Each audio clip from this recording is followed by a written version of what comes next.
గంగుల కమలాకర్ లాంటి వాళ్ళు మిల్లర్లతోని కుమ్ముక్కై వాటాలు మెక్కిండ్రు తప్ప ఏ రోజు కూడా రైతులను ఆదుకోలే. ఇవాళ ఎవడైనా మిల్లర్ అయినా దళారైనా ఇవాళ తాలు పేరు మీద తుట్టి పేరు మీద ఉన్న ఏమైనా కట్ చేస్తున్నారేమో చూడండి, ఈపులు విమానమూతం అవుతాయని మన ప్రభుత్వంలో చెప్పడం జరిగింది. మిత్రులారా, ఇలా రైతులకు చూడండి, రైతు భరోసా కావచ్చు, రైతు రుణమాఫీ కావచ్చు, రైతు గిట్టుబాటు ధర కావచ్చు, రైతు బీమా కావచ్చు, రైతులను ప్రతి నిమిషం ఆదుకొని రైతాంగ కుటుంబాలను ఈరోజు రైతును రాజును చేయడమే కాకుండా వ్యవసాయం దండగా కాదు వ్యవసాయం పండుగ చేసి చూపిస్తామని ఈనాడు రైతాంగాన్ని మనం ఆదుకున్నాం. ఇక మా ఆడబిడ్డలు మా అక్కలు ఈడనే ఉండ్రు. నేను హెలికాప్టర్ల పైనుంచి వచ్చేటప్పుడు తుమ్మల గారికి చూపించిన పాలపిట్టలు లెక్క చీరలు చూడు ఎంత మంచిగా ఉన్నాయో. దసరా పండుగ నాడు పాలపిట్టలు చూసినట్టుంది మా అక్కలు ఆ చీరలు కట్టుకొని వస్తుంటే. ఇవాళ మా అక్కలు కెమెరామెన్ అక్కడ చూపి మా అక్కలందరూ పాలపిట్ట చీరలతో ఎంత మంచిగా ఉన్నారు. ఇంటి ఆయన కూడా సంతోషపడతాడు మా అక్కలందరూ ఇంత మంచిగా కనిపిస్తారు అంటే. ఇవాళ మా అక్కలందరూ పాలపిట్ట చీరలు కట్టుకొని ధైర్యంగా మా తమ్ముడు వచ్చిండు పండుగ పూట చీర పెడితే మాకు సారే అని చెప్పి ఇవాళ తమ్ముడిని ఆశీర్వదించడానికి ఇంత దూరం వచ్చారు మా అక్కలు. ఆ ఎల్ల బతుకమ్మ చీరలు ఇచ్చింది.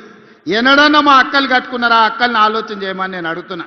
బతుకమ్మ చీరలు ఆ ఎల్ల ఇస్తే సూరత్ నుంచి కిలోల కొద్ది కొనుక్కొచ్చి కోట్ల రూపాయలు మీరు కమిషన్ తీసుకుంటే బతుకమ్మ చీరలలో కూడా ఆ చీరలు తీసుకెళ్లి వ్యవసాయ పొలాల కాడ మొక్కజొన్న కాడ పిట్టలను బెదిరించనిక కట్టిండ్రు తప్ప ఆడబిడ్డలు ఎప్పుడన్నా ఆ చీరలు కట్టుకున్నారా?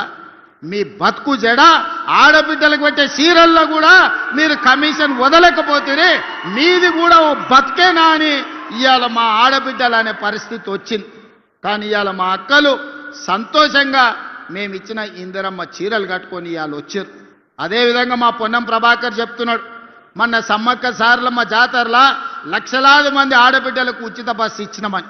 నేను అడుగుతున్న ఇవాళ 2 ఏళ్లలో మా అక్కలే సాక్షి, ఏడన్నా బస్సులు ఎవరన్నా ₹1 అడిగినరా అక్క? మిమ్మల్ని కిరాయి అడిగినరా అక్క? నిజం చెప్పురి.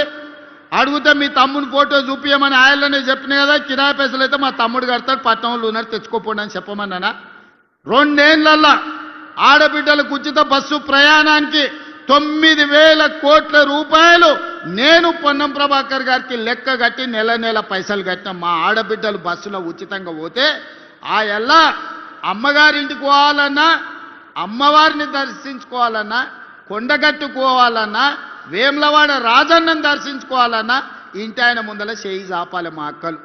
అయ్యా నేను రాజన్న దగ్గరకు పోయేస్తా, కొండగట్టుకు పోయేస్తా అంటే ఇంటి ఆయన చెప్పడే ఇప్పుడు దసరా పండుగ కదా దీపాలకు పోదు కానీ లేకపోతే ఉగాది పండుగ పోదు, ఇప్పుడు ఏం తొందర ఉందని. అమ్మగారింటికి పోయేస్తా అంటే ఇప్పుడు ఏమంతా పొడుచుకొచ్చింది అమ్మగారింటికి పోయి చూసిరానికి అని అనేటోడు.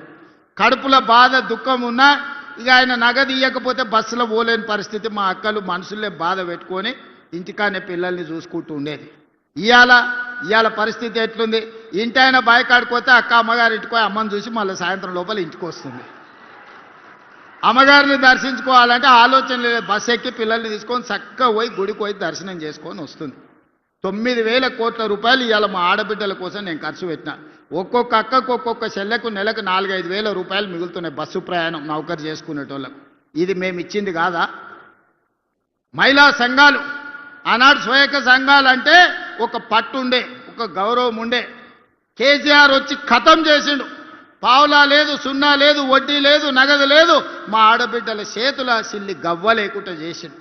మనం వచ్చినాక 27,000 కోట్ల రూపాయలు ఆడబిడ్డల చేతులు పెట్టి మీరు వ్యాపారం చేయండి, మీరు కోటీశ్వరులు కాండి అని 27,000 కోట్ల రూపాయలు ఇవాళ 0 వడ్డీతో మా అక్కల చేతుల నగదు ఆడుతుంది. ఇవాళ బస్సులో ఉచిత ప్రయాణమే కాదు 1000 బస్సులకు మా పొన్నం ప్రభాకర్ గారు ఆడబిడ్డలు యజమానులను చేశారు. ఆర్టీసీకే బస్సులు పెట్టి ఇవాళ మా ఆడబిడ్డలు నడిపించే పరిస్థితి వచ్చింది. ఇవాళ జిల్లా కేంద్రాలలో పెట్రోల్ బంకులు ఇచ్చి వ్యాపారం పెట్టించినాం.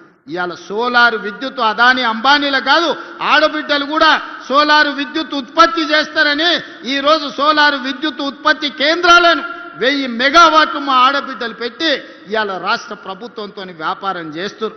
ఇవాళ చాలామంది యువకులు చదువుకున్న వాళ్ళు శిల్పారామం చుట్టూతా మైక్రోసాఫ్ట్, ఇన్ఫోసిస్, విప్రో లాంటి పెద్ద పెద్ద ఐటీ కంపెనీలు ఉన్నాయి.